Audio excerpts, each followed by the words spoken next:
Hey, listeners, we are just coming on real quick before we start this series to tell you about something new we're trying as a podcast. As some of you know, for about the last year, we have had a supporter program, and we're so thankful for anyone that has been or is a supporter. But we are actually switching to a new program through Spotify that is called Subscribers. And the reason we're switching is because when you're a subscriber, you get some extra stuff that Jen's going to tell you about. Hi, listeners.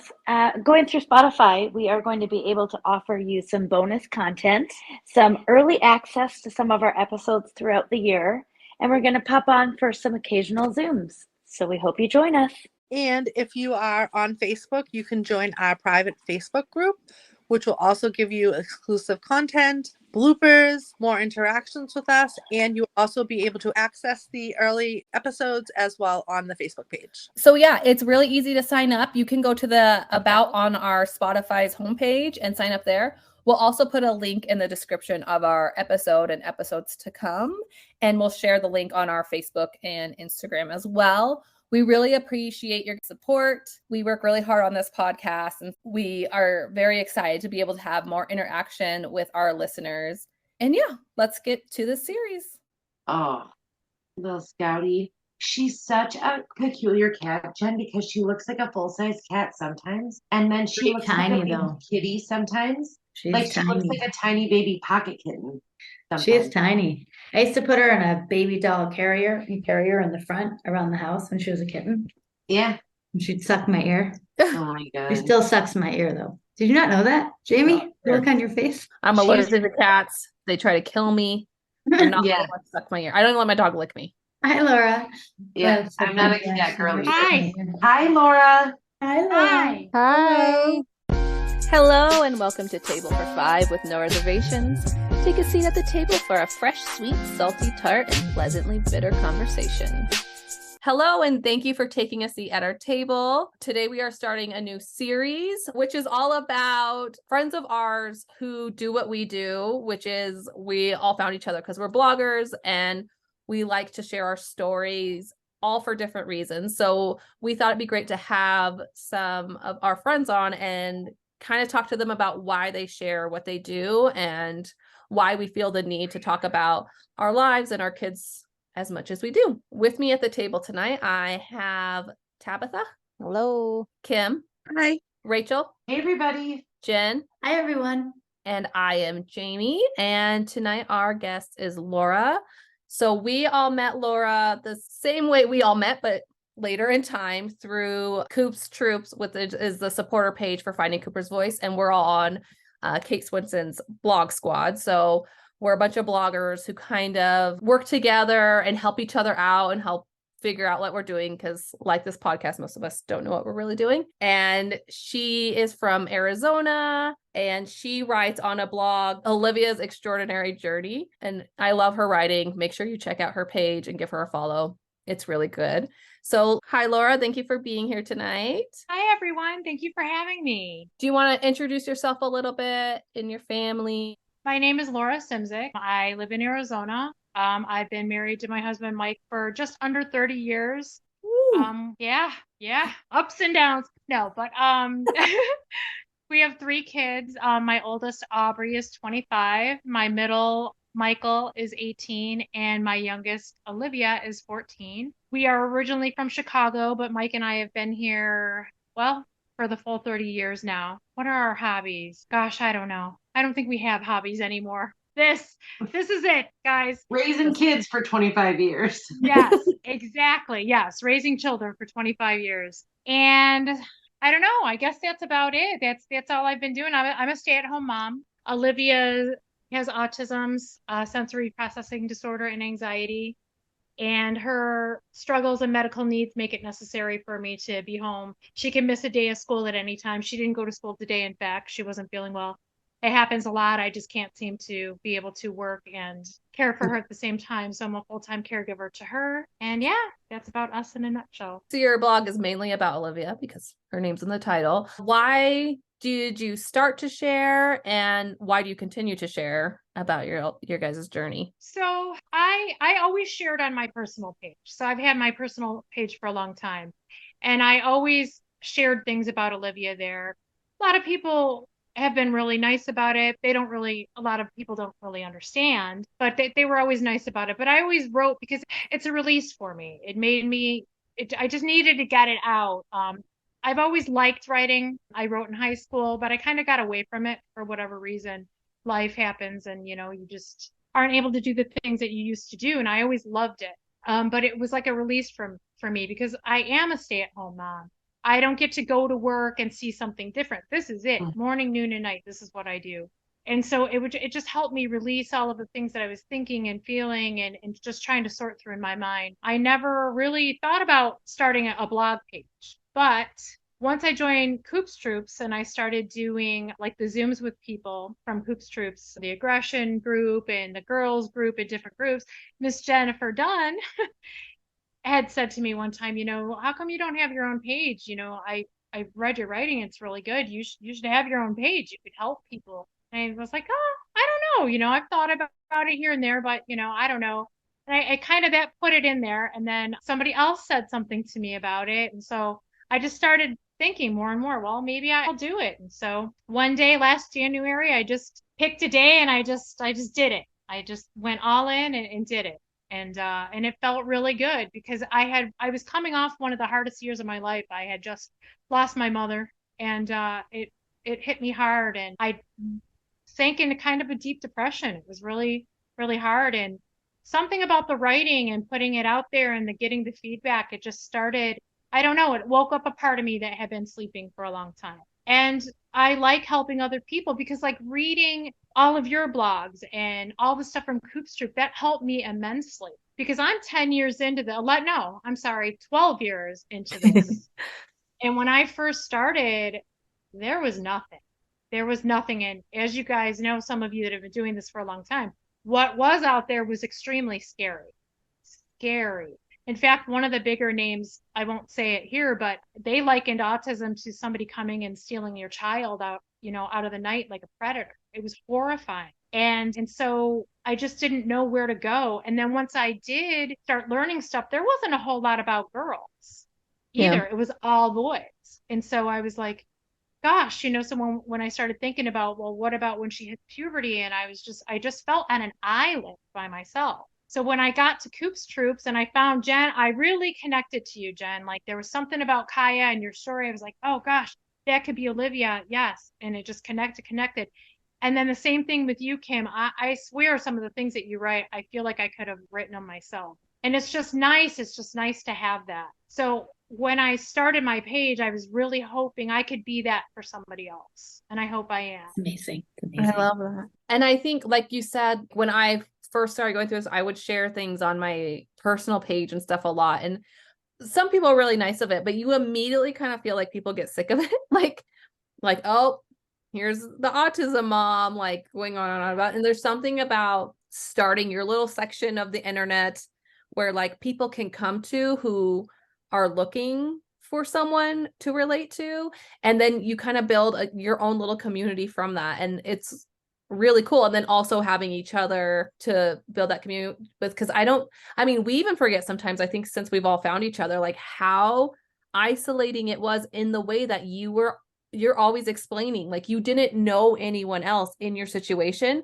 So like every play date you're invited to or everywhere you go, it's like, here's a big explanation of who we are. And it's so nice to find people that not everything's exactly the same, but you don't have to explain your existence too. So, but I love all that. And I think your page definitely helps other people. And especially, we have a lot of girl moms here, but that's not common. And I love that you ladies do write about that because some people don't even think girls have autism, which is kind of crazy. All right. So when you do write or share in general with lives and videos, what do you just draw inspiration from? What makes you feel like, oh, I just have to write about this or get this out? Or is it like more thought out? Do you think like, oh, I'm going to write about potty training this week and, you know, puberty this next week? Or does it just kind of come to you? Mostly it's off the cuff. It just kind of comes to me. I'm not really good at planning it out.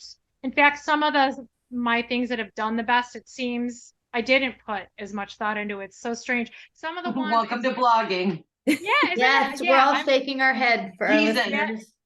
Yeah. I'm finding that yeah, like I'll plan something out and I'll think, oh gosh, this is going to be this, and this, and it's going to be good. And then it's like, it didn't seem to hit as much. And then other things I've It's just so like, messed up, Laura. Like, don't let that hit your heart because you can write basically like a thesis about girl autism with like comedy and all this stuff intertwined. And then you write, like, I dropped the Windex and broke my toe, and the internet erupts. You know what I mean? Like, yes. it's frustrating. Rachel's like, I'm sticking to the braid content. I'm serious. I'm done with autism. I'm just a braider now.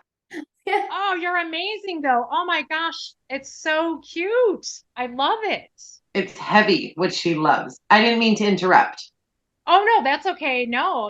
Yeah, so it just seems like that the stuff that I've just written off the top of my head, it seems to get more, I don't know. Maybe because I think too much about the other ones. I'm not sure. No rhyme or reason. Yeah, I was gonna say that the we've been internet able is to. a mystery. Yeah, we have not been able to pinpoint this, and I've been No. doing mine for 5 years, and it is like you said. Sometimes I pick up my phone, go onto Facebook, and just go, and then that's the ones that do the best, and the ones that you like spend time on and think about, and think that you're gonna be like, oh, this is gonna. But it's all what people see too. With the algorithm, Yeah. some things just don't go through as much. So yeah, there's no rhyme or reason over here. Yeah, yeah, I can't figure out the algorithm thing to save my life. I'm newer at this, I know, but I'm just like, oh, I don't know how No. to. Oh, it's like the cloud. Nobody really understands it. We I don't. actually think it's much more complex than the cloud. Most people understand Well, clouds. what the cloud was when it first came out. Oh, got it. Yes, yes, yes. Like, sorry, Kim. I'm like, actually speak for yourself. I am back What are the anything up. cookies? What are those The cookies? cookie. The cookie. Thank you, Jen. No, I love that. I'm very similar. Usually I always say like my writing sometimes comes off very negative or very emotional because it's like that's when I want to write about. That's when I'm not very good about when things are going good necessarily. Writing in those moments, I try to be like, oh, this positive thing happened, but it's when I'm really feeling down. And like you were talking about earlier, it's like therapy. Like I need to get it out. So I Like am the same. processing. And I think just in general, it's like whatever you work on the hardest, that's what's never going to be seen. Yeah, that's exactly what it seems like. Yeah, for sure. And I feel like that too with sometimes I write, I'm like, oh, seems like everything I write about is on the negative side. So, but I always try to end it with something hopeful because I am deep down a hopeful person. And so I try to tie it up, not with a happy ending because there is no happy endings, but I just try to have some sort of hope because everything is woven together that way, right? It's beautiful, but it's complicated, but it's just everything all at once. Yeah, I don't think your writing's negative at all. I feel like you Good. tell a story of a Good. situation, Yeah. Yeah. I agree. Like I journey with you and you're like it's a walk through like acceptance, but it's this loving view. I mean, it's beautiful. Oh, thank you. Thank you. That means a lot to me. It really does. Because I really didn't know what I was doing when I started this. I was just like, well, I'm just gonna put it out there and go, and hopefully, I think the first time I ever got a comment, oh, my daughter's, a lot like that, and this helps me so much, and that meant everything to me. And I thought, okay, yes, I did the right thing. This is what I should do. It's such a great Yeah. feeling. It Yeah. really is. So what are the hopes for the future of your blog and platform? And what do you hope like it's accomplishing? Well, like I said, I mean, I just want to reach the people that need to be reached. I want to help that mom that's sitting at home, worrying about, oh, let's say puberty or whatever, like I did. Because again, with the girl thing, I didn't know what I was doing. That was my biggest fear when Aubrey, sorry, that's my other daughter.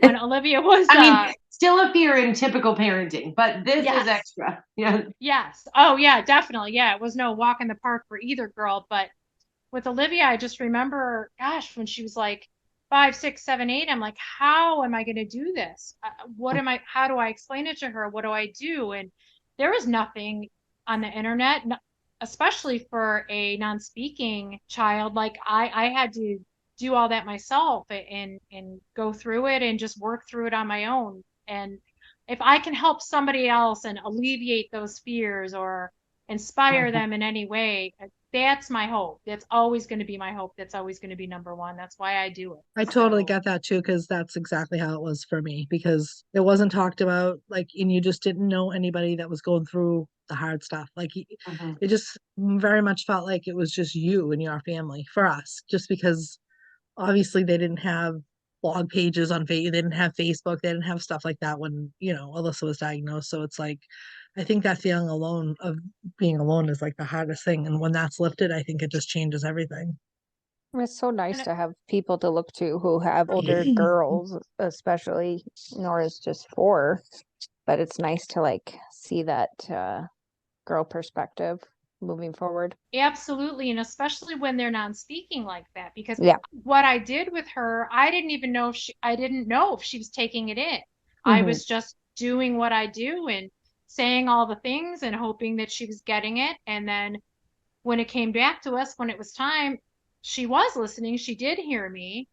She understood much more than I thought that she would. And it was just such a relief, and it was good because there was not, I mean, there's just nothing out there. I mean, everything's geared towards somebody that you can have a conversation with. And I Yeah. can't have a conversation with her. That's my hope, is that I can help anybody with that, or with, you know, self-harm or aggressions, or anything that they might want to talk about. I'm pretty much an open book, and I'd be happy.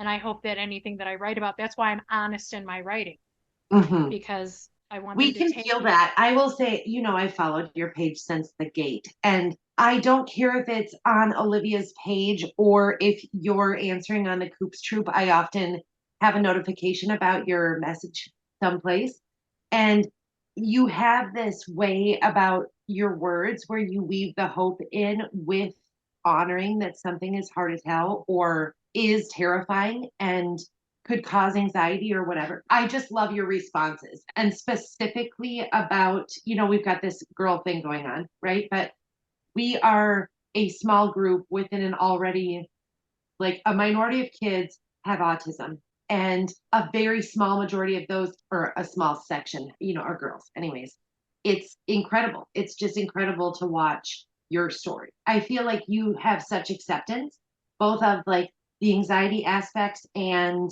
riding the roller coaster with her. Your life has adapted so much, and you can feel how in tune you are.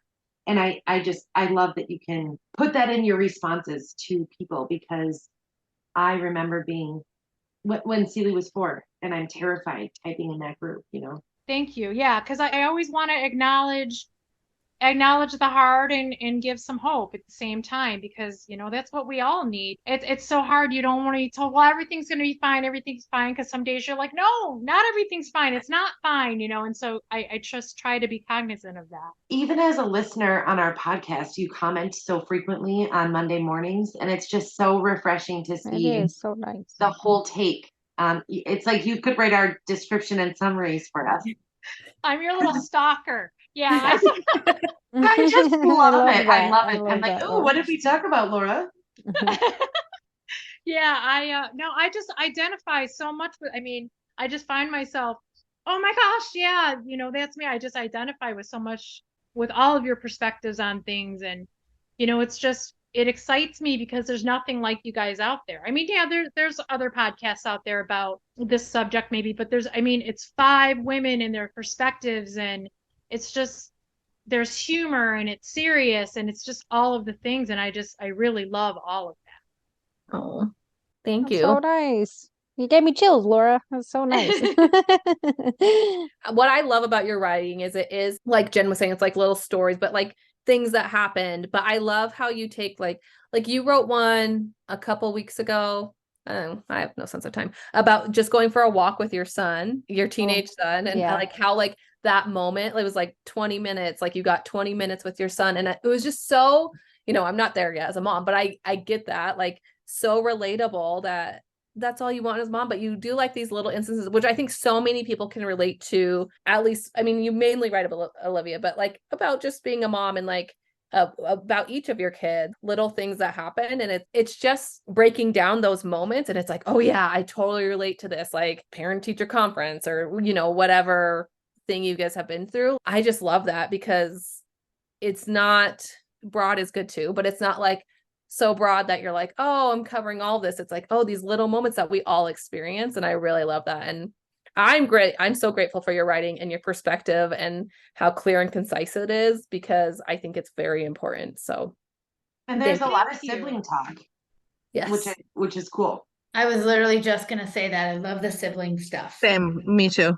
Yeah, love Oh, it. thank you. They're such a huge part of it. I mean, you know, Kim, you know, I mean, we all know it's the siblings are so important, and I never want them to feel like they weren't important. Because, like I said, they are the heart and the backbone of all of this. I always say they're the true unsung heroes of this life. They absolutely are. They really are, because they would take a bullet for her. They just would. Not because I told them to, but because that's just how they feel about it. And their life hasn't been easy as a result of it. They were here first, so they did. Who was it that I was listening to? I don't know if it was Adrian and Carrie last night. I don't know if you caught their live, and Kate, but like, because Livy's the youngest, they did no years without autism. Mhm. And then all of a So sudden, interesting. yeah, now we have these years with autism, and they had to adjust, and they adjusted beautifully. And so, yeah, they're my heart divided in three, the three of them. So, and they're good. Does your shirt say head hustle versus heart hustle? no, the mom hustle is real. The Old mom Navy. hustle is real. I was like, oh my God, Laura, send me the link. That would be much better. The mom hustle is real. I like that. Well, thank you for coming on. Can you tell everyone where they can find you and your writing and all that jazz? Yeah, on Facebook, I'm at Olivia's Extraordinary Journey. And on Instagram, I am at Olivia's_extraordinary journey. I'm still trying to figure out Instagram, so please excuse me. It's not quite as put together as Facebook. I don't know what I'm doing on Instagram. I'm old. There's an So art to that Instagram and the gram. I will say this, I get like jokes made about me like Facebook. Like my brother's like, you know, like you're on a dying platform. And I'm like, I get it. But like as writers, people don't go on Instagram to read writing. So the people who are better about sharing like reels and photos and all that stuff, like they can do really well. But for writing, it's like, how do you want me to put this out there? Yeah. I don't feel bad. We're all kind of in that. okay, good. I don't know. I have 8 tiles on my Instagram and 196 people following. I mean, I just want to let you know there's like 8 pictures. You So write if that you down want for a mentoring, picture. you'd like some mentoring, let me know, Laura. Yes, I may need some, because I don't get it over there. I don't know what I'm doing. And the real thing, I try. I mean, I really do try, but I don't feel like I'm that good at it. And I've looked at a couple of Reels are mine. worse than algorithms because the letters move, the goddamn things never Text stand out. disappears. Text Yeah. disappears. It's like a train wreck. I know. Oh my gosh. Like one, I tried to put like some writing, like, you know, just like some little caption of writing. And I don't know what I saw when I did it, but then I hit the send button and it was out there. Like part of the writing was gone. I'm like, oh my gosh. I'm Girl, so yeah. Yes, people, if you're watching reels on Instagram and you're like, why is this font all weird? Or why'd they do this? It's not us. It's when not. you click that button, it changes everything you worked an And hour also- with your fingers. The best thing about reels is like there's no way to edit them once you publish them. Yeah. So you're like, So they wow, get that has rambling like and a then you're committed. yeah, that Yep. has a typo, but you're like, but it has 500 views. So like, I don't know, we're just gonna have to leave it. I don't know. I did one for us the other day, and like the first 2 slides, the text completely disappeared. I'm like, well, it's staying there now because There it is. I mean, I'm sure the youngsters are really fast at doing it, but it takes not all the time, but most of the time, it takes me a long time to like cut everything together. And I even feel try like doing it in another app and taking it over so I can like, Yeah. but it Yeah. still messes it up. And I'm Yeah. like, you know what? You're getting what you get because I worked on that Yeah. for like 20 minutes. Yeah. Upgraded all the time, so they change it, which is Whoa, great. because there's whoa. more tools, but like it's more confusing. I'm like, Whoa. We couldn't. It sounded hear like you were Kimmy. underwater for a second, Kimmy. I was like, is that just me? No. oh, really? Yeah. Yeah. Oh, say it again, Kimmy. Yeah, say it again. I forget. Tools. Oh, I said that they're always upgrading it. Like they're always upgrading the way to do the rails, which I guess is good because there's like more tools to use. But then I'm like, I don't know what any of these are for. And now you just change the old way of doing it. So you have to like relearn how to do it. It's like, just pick a way and stick with Too it. many tools. Too many tools. Yeah. Too many tools. 3 tools. Too many tools. Can't figure out how to write within the lines. So It's a whole thing. not It's so my hard. thing. It is. Anywho. We just Anyway, sound so really we're old. old lady bloggers, and we are so proud that you're listening. The gram. The Don't gram. even get us going on the TikTok. Yeah. Although Kimmy's the most Kimmy's successful there. famous, TikTok famous. Now I'm tanking. I was Oh. doing good. Now it's going down. I don't know what happened. Good. Now we can talk crap about TikTok. Just kidding. They got sick of me. All right. Thank you for coming on, Thank you, Laura. Laura. Laura's also, Cheeks hurt. she's published on findingcoopersvoice.com often too. And she just got shared by Love with What Matters, like 3 or 4 of your pieces, which is really Yeah. cool. That's It's awesome. awesome. Yeah, And so Aubrey exciting. has made a guest appearance on our Storyteller, and so has Laura. It's so great to have you on a real episode, though. It's official. Oh, I'm so excited. This was like a dream come true for me. I was like so excited to be invited. Thank you so much for having me. And I love the Thank Arizona you. moms. I miss those Arizona moms for sure. Oh, But now I that you know, can't you hear all the Chicago under there? Yeah.